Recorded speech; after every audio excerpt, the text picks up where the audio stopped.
మన పిల్లలు మన దగ్గరకొచ్చి ఏదైనా అడిగినప్పుడు వాళ్ళకి కావాల్సింది కేవలం ఒక సమాధానమేనా?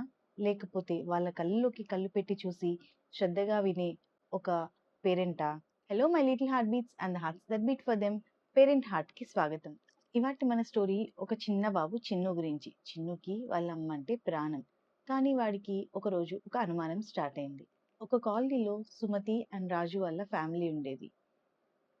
పొద్దున్నే మార్నింగ్ 7:00కి చిన్ను అమ్మ నా షూ ఎక్కడా అంటూ అరుస్తాడు. కిచెన్ నుంచి సుమతి ఒరేయ్ నీ షూ కూడా నన్నే అడుగుతావా అనంది. మరి ఇంకెవరిని అడగాలి అని అంటాడు చిన్ను. నువ్వు నిన్న అది సోఫా కింద దాచినట్టున్నావు కదా అక్కడే వెతుకు అనంది. చిన్ను నిజంగానే సోఫా కింద వెతికితే అక్కడ షూ కనిపించింది. అప్పుడు తను ఆశ్చర్యపోయి అమ్మ నీకేమైనా మ్యాజిక్ వచ్చా అన్నాడు. మ్యాజిక్ కాదురా, నువ్వు చేసే చిందరవందరికి నా కళ్ళకు జీపీఎస్ వచ్చేసింది అంటూ నవ్వింది. వాళ్ళ నాన్నేమో టిఫిన్ తింటూ వీడికి రేపొద్దున పెళ్ళైనా కూడా వాడి షూ నువ్వే వెతికి పెట్టాలి అని అన్నాడు. అప్పుడు మరి చిన్ను మాత్రం అమ్మా నాకు పెళ్ళొద్దు, నాకు నువ్వే కావాలి అంటూ అన్నాడు. సుమతి తన బిడ్డని చాలా ప్రేమించేది. తను స్కూల్ నుంచి రాగానే ఆకలిస్తుందా నాన్న అంటూ తన చేత్తోటే ముద్దలు కలిపి పెట్టేది. తన హోంవర్క్ కూడా పక్కనే ఉండి చేపిచ్చేది.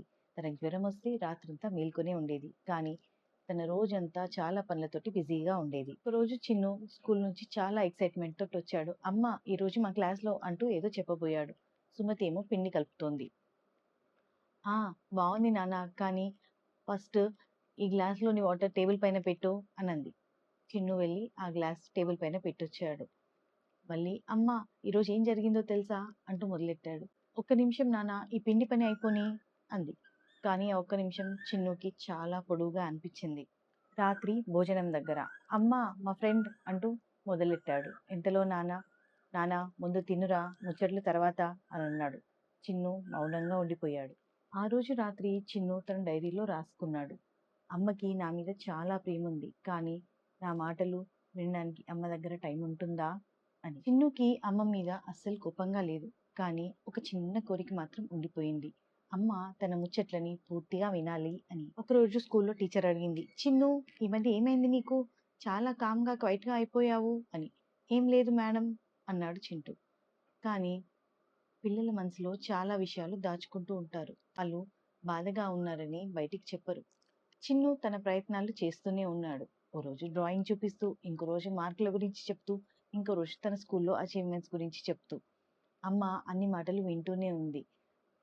చాలా బాగుంది నాన్న అనే ప్రేమైన మాట వినిపించేది, కానీ అమ్మ చేతులు ఏదో పనిలో బిజీగానే ఉండేవి.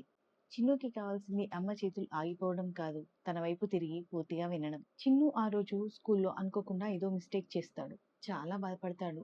ఇంటికొచ్చి అమ్మకి చెప్పాలనుకుంటాడు, కానీ అమ్మ ఆ రోజు ఆల్రెడీ చాలా టైర్డ్గా అనిపిస్తుంది. అక్కడే ఆగిపోతాడు. అక్కడే పిల్లల్లో ఒక చిన్ని దూరం మొదలవుతుంది. ఒకరోజు సుమతి అనుకోకుండా చిన్ను డైరీ చూస్తుంది. తను రాసుకున్న మాట, అమ్మకి నా మీద ప్రేమ ఉంది, కానీ నా మాట వినే టైం లేదు అని. సుమతి కళ్ళలో నీళ్లు తిరిగాయి. తనని తాను అర్థం చేసుకునే క్షణం అది. సుమతి చిన్నుని దగ్గరికి పిలిచి నానా అని పిలిచింది. ఏంటమ్మా అంటూ వచ్చాడు చిన్ను. నేను ఎప్పుడైనా నువ్వు చెప్పేది వినలేదు అని నీకు అనిపించిందా అని అడిగింది. చిన్ను కాసేపు మౌనంగా ఉన్నాడు. తరువాత నేనెప్పుడూ నువ్వు నన్ను ప్రేమించవు అని అనుకోనమ్మా, కానీ నువ్వు రోజంతా చాలా పనుల్లో బిజీగా ఉంటావు కదా, నేను చెప్పే ఆ చిన్ని చిన్ని విషయాలు నీకు చాలా చిన్నగా అనిపిస్తాయేమో అని నాకు అనిపిస్తుందమ్మా అన్నాడు. అప్పుడు సుమతి కళ్ళల్లో నీళ్లతోటి నానా నువ్వు చెప్పే ఏ విషయం నాకు చిన్నది కాదు. కొన్నిసార్లు నా చేతులు పనిలో ఉండొచ్చు, కానీ నా మనసు మాత్రం ఎప్పుడూ నీ చుట్టే ఉంటుంది. నిన్ను వినకపోవడం అంటే నిన్ను పట్టించుకోకపోవడం కాదు అనంది. చిన్ను ఆశ్చర్యంగా చూశాడు. తను ఇంకా చెప్తూనే ఉంది. ఒక్కసారి నువ్వు నా రోజు గడిపి చూడు. అందరి అవసరాలు, అందరి బాధ్యతలు నేనే తీసుకొని చేస్తాను. కాబట్టి ఒక్కొక్కసారి అమ్మ కూడా చాలా అలసిపోతుంది అనంది. చిన్ను అమ్మ చేతుల్ని తన చేతుల్లో పట్టుకుని, అమ్మ ఇప్పటి నుంచి నేను నిన్ను అర్థం చేసుకుంటాను, కానీ నువ్వు కూడా రోజుకి ఒక 5 నిమిషాలు నేను చెప్పేది వినాలి అని అన్నాడు. సుమతి నవ్వుకుంటూ డీల్ అనంది. పేరెంట్స్, మన పిల్లల ప్రతి చిన్న మాటకి మనం రెస్పాండ్ అవ్వకపోవచ్చు, కానీ వాళ్ళు మళ్ళీ మళ్ళీ వస్తున్నారు అంటే వాళ్ళ చిన్ని హృదయంలో మనల్ని ఇంకా నమ్ముతున్నారు అని అర్థం.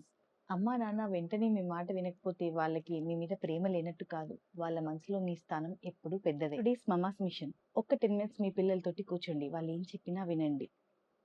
వాళ్ళకి సలహా ఇవ్వకండి, జడ్జిమెంట్ పాస్ చేయకండి. వాళ్ళు ఏం చెప్పినా మనస్ఫూర్తిగా వినండి. ఎందుకంటే పిల్లలకి కావాల్సింది పర్ఫెక్ట్ పేరెంట్స్ కాదు, వాళ్ళ మనసులోని ముచ్చట్లు వినే పేరెంట్స్. మళ్ళీ ఇంకో మంచి కథతోటి మీ ముందుకొస్తాను. Until then bye.